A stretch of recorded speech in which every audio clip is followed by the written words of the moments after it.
Odam uchun xavfli bo'lgan 6 xil dori mavjud. Bu dorilarni ko'pchilik biladi, ko'pchilik eshitgan, hattoki hozirgi vaqtda o'zlari ham iste'mol qilib boryapti. Lekin bu dorilar ko'plab rivojlangan davlatlarda muomaladan chiqarib yuborilgan. Chunki bu organizm uchun zaharli deb tan olingan. Xo'sh, bu dorilar qaysi dorilar va bu dorilarning organizmga qanday nojo'ya ta'sirlari bor? Bugun shu haqida to'liq gaplashib o'tamiz. Birinchi asosiy ko'pchiligingizga tanish bo'lgan dori bu og'riq qoldiruvchi dorilar. NPVS dorilar deb ataladi, ya'ni nesteroidные противовоспалительные средства.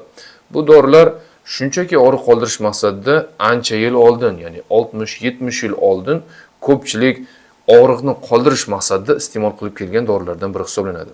Ayniqsa o'sha SNG davlatlari orasida ibuprofen yoki paracetamol degan dorilar hozirgi vaqtda haligacha juda ham keng qo'llanib keladigan dorilardan biri.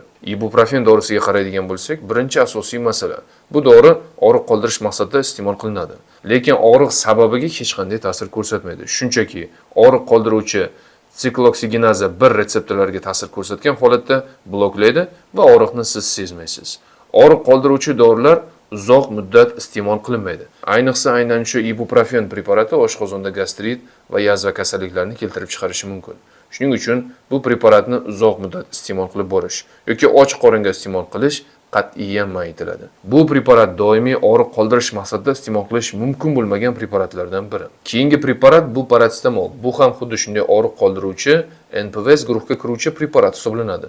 Bu ham xuddi shunday SOC 1 retseptorlarni bloklaydi va og'riq qoldirishga ta'sir ko'rsatadi. Lekin bu preparatning o'ziga yarasha nojo'ya ta'siri mavjud. Bu preparat to'g'ridan-to'g'ri juda ham katta dozada jigarga ta'sir ko'rsatish effektiga ega. Jigarga ta'sir ko'rsatish organizm uchun xavfli jarayon va jigar o'z ishini to'liq bajarib berishiga xalaqit qiladigan preparatlardan biri hisoblanadi. Agar paracetamolni 10 kundan uzoq muddat iste'mol qilib boradigan bo'lsangiz, bu jigarga jiddiy zarar keltirishi va medikamentozning gepatit jarayoni, ya'ni o'sha dorilar hisobiga kelib chiqqan gepatit, ya'ni jigarning yallig'lanish jarayoniga sabab bo'lishi mumkin. Bu holatgacha olib bormaslik uchun albatta paracetamol preparati cheklangan holatda iste'mol qilib boriladi. Bu preparatlar o'zi qachon iste'mol qilinadi? Agar sizda yuqori temperatura bo'lsa, misol uchun oddiy gripp, ORV infeksiya jarayonida, bu preparatni siz 7 kun davomida yoki 5 kun davomida iste'mol qilishingiz mumkin. O'sha jarayon to o'tib ketmagunicha. Agar sizda o'ta qattiq og'riqlar bo'lsa, bu mushaklarda bo'lishi mumkin yoki travmadan keyingi og'riqlar bo'lishi mumkin. Og'riqni shunchaki vaqtinchalik cheklab turish maqsadida bu preparatni iste'mol qilish mumkin. Lekin uzoq muddat rejali ravishda bu preparatni oylab iste'mol qilish yuqorida sanab o'tilgan alohida kasalliklarga sabab bo'lishi mumkin. Shuning uchun bu preparatdan ehtiyot bo'lamiz. Organizm uchun xavfli bo'lgan ikkinchi guruh preparatlar bular burunga sepiladigan spreylar. Ya'ni o'sha Renaxil, Snoop yoki Naftizin kabi preparatlar, ya'ni kapli, sprey shunga o'xshagan preparatlar, bular organizm uchun xavfli bo'lishi mumkin. Xo'sh, bu oddiy sprey organizmga qanday ta'sir ko'rsatadi? Birinchi asosiy masala. Bir tomondan qaraganda bu preparatlar juda ham ideal preparatlar hisoblanadi. Ya'ni siz burningizga sepdingiz, burun ochildi, nafas tiklandi va siz yurib ketaverasiz. Bu hech qanday muammo yo'q. Lekin bu preparatning o'ziga yarasha ishlash mexanizmi mavjud. Bu preparatlar aynan shu burunga sepilgan vaqtda burun shilliq qavatidagi qon tomirlarini qisqartiradi va burun shilliq qavati ochiladi. Ya'ni o'sha burun shilliq qavatidagi shish, atyoq jarayonini kamaytirish effektiga ega bo'ladi. Va bu esa sekundda, ya'ni 2-3 sekund davomida birdaniga ta'sir ko'rsatish effektiga ega. Lekin bu preparatni bitta nojo'ya ta'siri mavjud. Asosiy nojo'ya ta'siri bu preparatga bo'lgan o'rganish. Ya'ni organizm bunga o'rganib qoladi. Uzoq muddat sepish bu preparatga mumkin emas. Ya'ni 5 kun yoki 6 kun undan yog'iga mumkin bo'lmaydi. Chunki bu preparat saloldan aytib o'tilgandek organizmga juda ham sezuvchan bo'ladi va o'ziga tez o'rgatib qo'yadi. Va tez o'rgangan organizm bu narsani oylab, yillar davomida sepishga majbur bo'ladi. Va o'sha burunga sprey sepib yurgan insonlarda har doim burnida medikamentoz rinit jarayoni rivojlanishi mumkin. Ya'ni o'sha dorilar hisobiga burun shilliq qavati yallig'lanishi. Bu holat oddiy jarayon emas, chunki bu jarayonlar keyinchalik operativ davo chorasiga ham o'tib ketishi mumkin. Polipus ketib qoladi. Har xil turdagi gormonal spreylar sepilishi natijasida burunda go'sht o'sib ketib qoladi degan tushunchani siz eshitgan bo'lishingiz mumkin va bu esa keyinchalik operativ davo chorasiga sabab bo'lishi mumkin. Bu holatgacha bormaslik uchun albatta siz spreylarga o'rganib qolishingiz kerak emas. Sprey sepmaslik uchun juda ham oddiy bo'lgan metodlar mavjud. Bu birinchi asosiy masala. havo namligini yuqoriga ko'tarish, ya'ni har xil turdagi o'sha havo namlatgich uskunalardan foydalanish. Keyingi masala, bu o'sha yotgan joyingizda yoki o'sha boshingizni qayerga qo'yadigan bo'lsangiz, o'sha vaqtda burun yopiladigan bo'lsa, boshni boshqa tomonga o'girib, burun ochish amaliyotini o'tkazib ko'rish kerak bo'ladi. Yoki keyingi masala bu burun yuvish bo'lishi mumkin. Agar siz dengiz tuzi eritmasiga qo'shimcha tartibda keraklicha suv qo'shib, konsentrat qilib, burunni yuvadigan bo'lsangiz, bu burun yopilmaydi va hozirgi holatingiz, ya'ni o'sha burundagi shish jarayonni to'liq yo'qotish mumkin bo'ladi. Organizm uchun xavfli bo'lgan 3-guruh preparatlar. Bular natro preparatlar hisoblanadi. Afsuski, hozirgi vaqtda natro preparatlar juda ham keng tarqalgan va bu preparatlarni ko'pchilik bilib bilmasdan iste'mol qilib boradi. Va bu preparatlarning asosiy ishlash funksiyasi bu effekt platsebo hisoblanadi. Ya'ni odam shunga ishonadi, bu ukolni olganimdan keyin holatim yaxshilanadi. Bu qaysi ukollar? Bular tiacetam, piracetam yoki cerebralizin, tivartin, shu kabi preparatlar, bular effekt platseboni oshirish hisobiga organizmga yaxshi ta'sir ko'rsatishi mumkin bo'ladi. Agar bu preparatlarni siz organizmdan shunchaki to'xtatadigan bo'lsangiz, bu organizmga hech qanday nojo'ya ta'sir bermaydi. Lekin bu preparatlar nafaqat noeffektiv preparat, balki organizm uchun zarar keltirishi ham mumkin.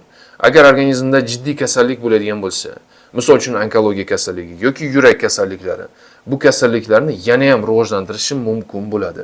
Agar siz shunchaki natro preparatlar olib onkologiyani tuzataman deb o'ylaydigan bo'lsangiz, bu preparatlar o'sha sizga kerak bo'lgan oltin vaqtni o'g'irlashi mumkin bo'ladi va sizdagi birinchi darajadagi onkologiya ikkinchi yoki uchinchi darajaga o'tib ketish ehtimoli yuqori bo'ladi. Shuning uchun birinchi asosiy masala, o'zim vrach sifatida aytaman, bu preparatlardan ko'ra isbotlangan bazasiga ega bo'lgan preparatlarni iste'mol qilish kerak. Chunki natro preparatlarni hech qaysi birida isbotlangan baza mavjud emas. Shuning uchun bu preparatlarni shunchaki iste'mol qilib borish organizmga nafaqat noeffektiv, balki salbiy ta'sir ko'rsatishi mumkin bo'ladi.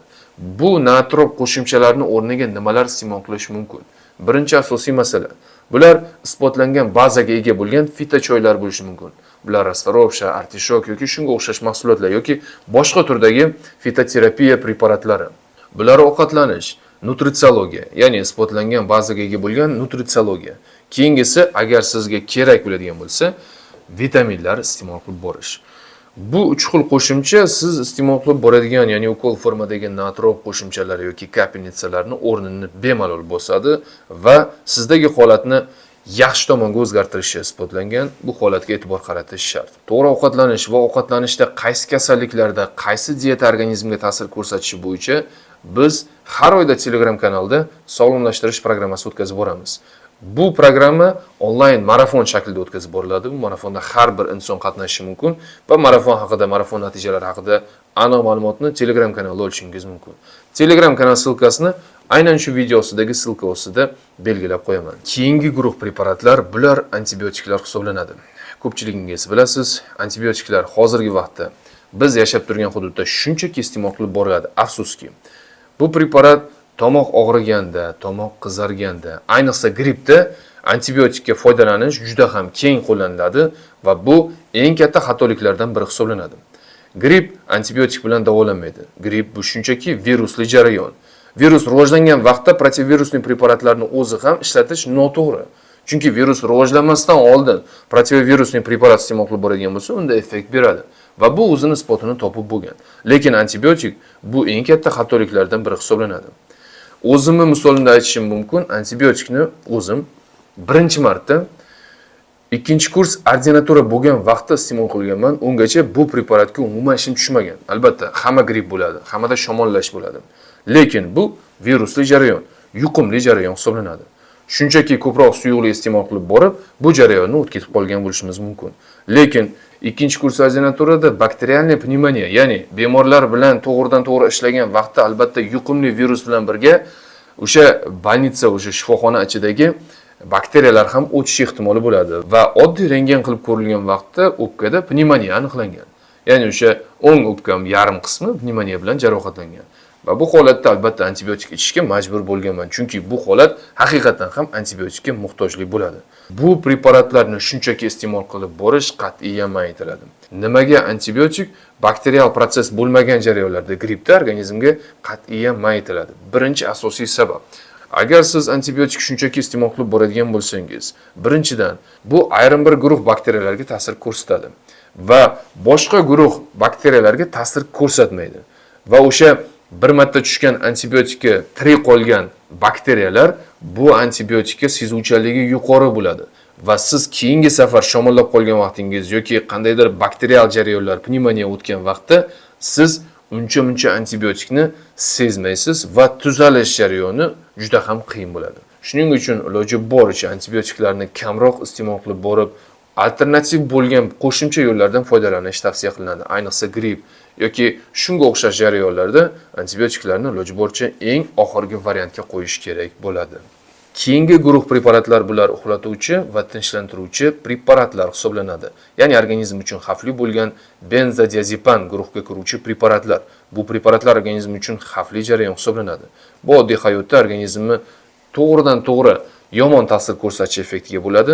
Chunki bu preparatlar shunchaki sizga kechga uyqu emas, balki kun davomida organizmni doimiy lohayz qilib yurishga sabab bo'lishi mumkin. Shuning uchun bu preparatlarni oddiy hayotda ehtiyot bo'lib iste'mol qilinishi shart. Albatta sizga vrach bu preparatni yozgan bo'lsa, bu preparatlarga bo'lgan ehtiyojni iloji boricha kamaytirish shart bo'ladi. Bu holatni albatta vrach nazoratida to'liq nazorat ostida davolanishingiz mumkin bo'ladi. Bu guruh preparatlar nafaqat kechki uyquni oshirishi, balki kunduzi sizni hozirgi holatingizga ta'sir ko'rsatishi, ya'ni ahvolni og'irlashtirishiga ham sabab bo'lishi mumkin. Doimiy o'sha boshda tuman paydo bo'lishi va kerakli joyda ish vaqtida sizni har doim bezovta qilishi mumkin bo'ladi. Bundan tashqari bu preparatni yana bir asosiy nojo'ya ta'sirdan biri bu o'rgatib qo'yish.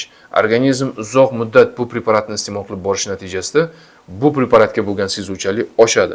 Ya'ni siz bu preparatsiz uxlolmaysiz va siz bu preparatni iloji boricha ko'proq iste'mol qilishga majbur bo'lib qolasiz va yuqorida sanab o'tilgan nojo'ya ta'sirlar bilan yashashga majbur bo'lib qolishingiz mumkin. Shuning uchun bu preparatlardan ehtiyot bo'lish shart. Organizm uchun xavfli bo'lgan ko'pchiligingiz ishlatib keladigan keyingi guruh preparat bu ich keltiruvchi preparatlar. Ya'ni ich suruvchi preparat deydi. Bular ko'pchiligingiz bilgan Picalax yoki shunga o'xshash boshqa guruh preparatlar. Bu preparatlar shunchaki iste'mol qilib borilmaydi. Bu preparatlarning o'ziga yarasha nojo'ya ta'sirlari mavjud. Eng asosiy masala nima sababdan ich qotgan? Buni asosiy negizini bilib olish shart. Chunki ichaklar peristaltikasi va boshqa turdagi harakati uchun buzilishiga sabab bo'luvchi asosiy faktorlar bo'ladi. Bular yetarli miqdorda organizm uchun kirmaydigan kletchatka bo'lishi mumkin, yoki yetarli miqdorda suv kirmasligi mumkin, yoki o'sha organizm ko'p terlashi mumkin.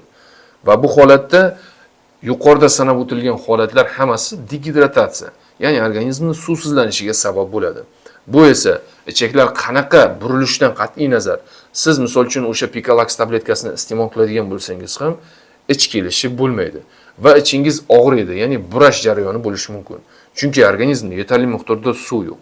Bu holatgacha olib borib qo'ymaslik uchun yetarlicha organizmga suv tushib turishi kerak bo'ladi. Agar sizda terlash jarayoni bo'lsa, albatta vitamin D analizini ko'rishingiz tavsiya qilinadi. Agar sizda vitamin D past bo'ladigan bo'lsa, vitamin D qo'shimcha kirgizilishi kerak bo'ladi. Bundan tashqari, ich qotishiga sabab bo'luvchi yana bir asosiy faktor bu o't qopi yetarli miqdorda ishlamasligi yoki o't qopida tosh hosil bo'lishi, diskineziya jarayonlari. Bu holatda o't qopi qisqaruvchanligi pasayadi va o't suyuqligi organizmga yetarli miqdorda tushmaydi. Bu holat ham xuddi shunday ich qotishi va ichaklarning harakatini buzilishiga sabab bo'lishi mumkin. Bu holatgacha borib qo'ymaslik uchun albatta yuqorida sanab o'tilgan diagnostikalarni aniq qilib belgilash va vrach nazoratida kerakli davo chorasini qo'llash kerak bo'ladi. Shunchaki uyda o'tirib, aptekaga borib, ich suruvchi preparatlarni iste'mol qilib borish bu organizmga nafaqat xavfli, balki hech qanday foyda keltirmasligi mumkin. Chunki siz sababini yo'qotmayapsiz. Shunchaki bu holatni bartaraf etish maqsadida qo'shimcha qanaqadir tabletkalar iste'mol qilib boryapsiz. Bugungi video shulardan iborat edi. Agar sizga video foydali bo'lgan bo'lsa, like qo'yishni unutmang. Savollar bo'ladigan bo'lsa, izohlarda yozib qoldiring. Eng ko'p berilgan bir xil savoldan kelib chiqqan holatda biz keyingi videoni ishlab chiqishga harakat qilamiz.